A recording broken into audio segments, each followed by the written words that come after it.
West ইন্ডিজের সঙ্গে দ্বিতীয় টি-20 ম্যাচেও অবিস্মরণীয় জয় পেয়েছে যখন বাংলাদেশ, তখন দুজন বাংলাদেশি বোলার আইসিসি র্যাঙ্কিংয়ে বেশ এগিয়েছেন। দুজন ভালো সুখবর পেয়েছেন। এই দুজন হল শেখ মাহাদি এবং হাসান মাহমুদ। শেখ মাহাদি এগিয়েছেন 18 ধাপ আর হাসান মাহমুদ এগিয়েছেন 38 ধাপ।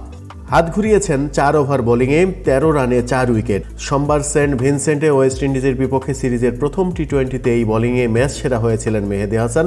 এবার ডানহাতি অফ স্পিনার ক্যারিয়ার সেরা নৈপুণ্যের স্বীকৃতি পেলেন আইসিসি র্যাঙ্কিংয়ে। হালনাগাদ টি-20 র্যাঙ্কিংয়ে 18 ধাপে গিয়েছেন মেহেদী।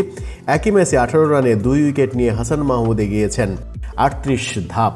মেহেদী হাসানদের উল্লম্ফনের র্যাঙ্কিংয়ে টি-20 বোলারদের শীর্ষে উঠেছেন আকিল হোসেন ওয়েস্ট ইন্ডিজের বাঁহাতি স্পিনারের কাছে জায়গা হারিয়েছেন 1 বছর ধরে 1 নম্বরে থাকা আদিল রশিদ।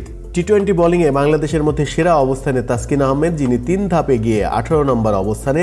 শেখ মেহেদী ছিলেন 41 নম্বর অবস্থানে, সেখান থেকে 18 ধাপ এগিয়ে 23-এ উঠে এসেছেন তিনি। আর প্রথম টি-20তে 20তম ওভার সহ গুরুত্বপূর্ণ সময়ে ভালো বোলিং করা হাসান 38 ধাপে গিয়ে 47 নম্বরে এসে পৌঁছেছেন।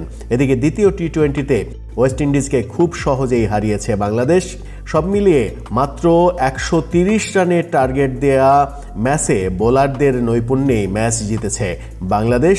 আর এই ম্যাচ জয়ে 3 টি-20 ম্যাচের সিরিজে 2-0-তে এগিয়ে থেকে সিরিজ জয় করে নিল বাংলাদেশ।